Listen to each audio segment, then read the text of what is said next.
What's up everyone? As you can see, I've been playing a lot during the collection event, and I stumbled across a new Impoppable strategy that has been working almost too well for me. It's gotten to the point where I've been beating even some of the advanced maps quickly and easily just for the event rewards.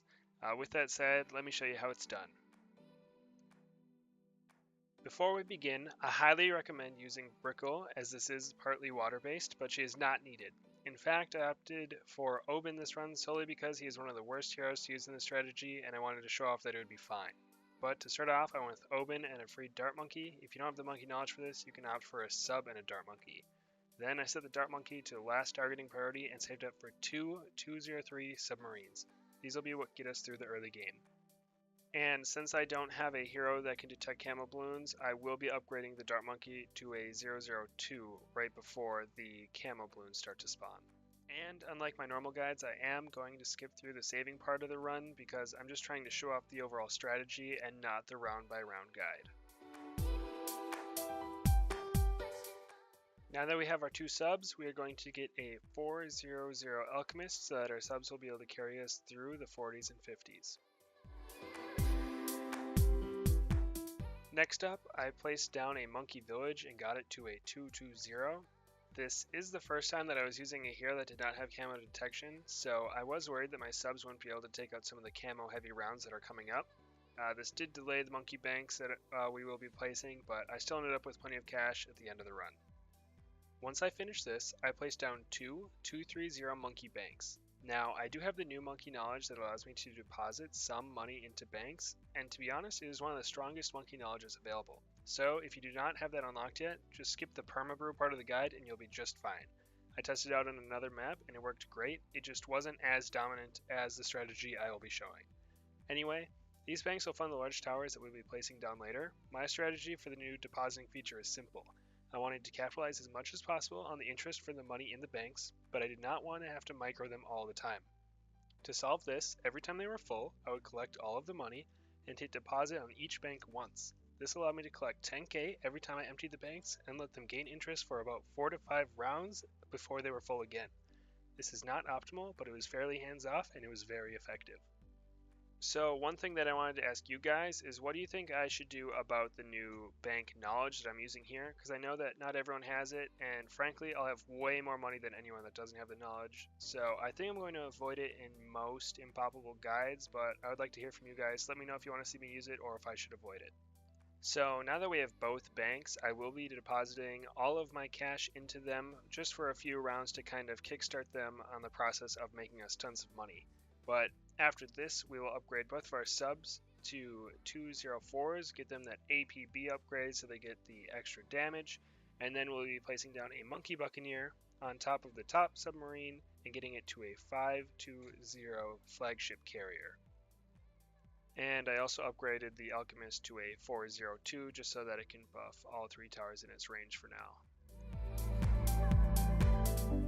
So here we finally have the cash to get our flagship carrier, and frankly the only kind of tough round was 63, and I didn't even use any of Hbomb's abilities to beat it, so if you're using a different hero or Hbomb and use your abilities, you should have no problem. But moving on, we will be upgrading the Alchemist to a 502 Perma brew Alchemist. Now this is the part of the guide that if you don't have the new bank knowledge, I recommend skipping. You'll be just fine, but this run is very dominant if you do get the Perma brew upgrade, and I definitely recommend it if you guys don't have the new bank knowledge. It is probably the strongest one, and I recommend beelining it for that upgrade.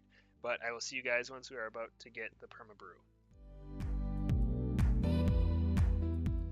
So here we finally have Perma brew on round 82, and this is really where this run starts to separate from others. As you can see, the carrier flagship is already taking out rounds basically by itself. I love the new buffs to it. It is very strong right now. But after this, we are going to place down a monkey ace within the range of the monkey village, the alchemist, and the flagship carrier buff, and we are going to upgrade it to a 501 sky shredder. And we are going to set its flight pattern to wingman. Now if you don't have this monkey knowledge either, you can get it to a 502 and set it to centered path. It works just fine, just won't be quite as good, but it'll still handle the rounds just fine. Now The reason why we're going to Sky Shredder is Monkey Aces now get buffed by carrier flagships, so that is around 15% extra attack speed for the Sky Shredder, which is absolutely insane since it already attacks so fast. And I think a lot of people actually saw this strategy coming with the buffs to the flagship carrier, but I don't think anyone thought it would be this good, especially with Perma Brew. Now, some of the things that make it so good is that the darts go over obstacles, so especially on advanced maps, it's incredibly good. And then it also can take out any type of balloon. As you can see, there are tons of anti-mob missiles coming out from the planes, and then there are tons of darts that, with the buffs from the Alchemist, can go through any type of balloon as well. So with that combo, it is amazing at taking out just hordes of ceramics or just hordes of blimps. It doesn't really matter. Once you get the Sky Shredder, you have basically beaten the run.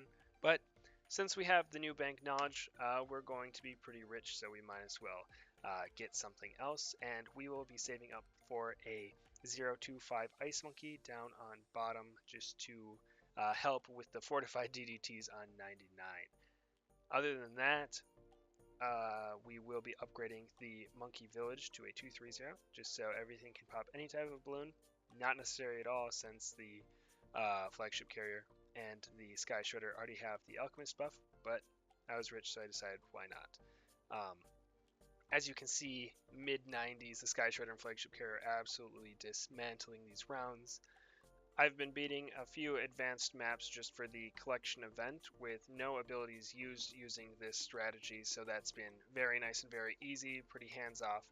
But if I had to rate this strategy overall, I'd probably give it a 9.5 out of 10 for balloon popping power. It dominates the rounds. Ease to set up, 9 out of 10, really didn't have to go out of my way, and you can use just about any hero. And then the only downside is the microing of the banks. You have to check on them every once in a while. And then the monkey knowledge you need just to make it as good as possible. But that is all I have for you guys today. Please let me know how it goes down in the comment section. If you guys enjoyed this new strategy, let me know. But other than that, guys, don't forget to like and subscribe, and I'll see you guys in the next one.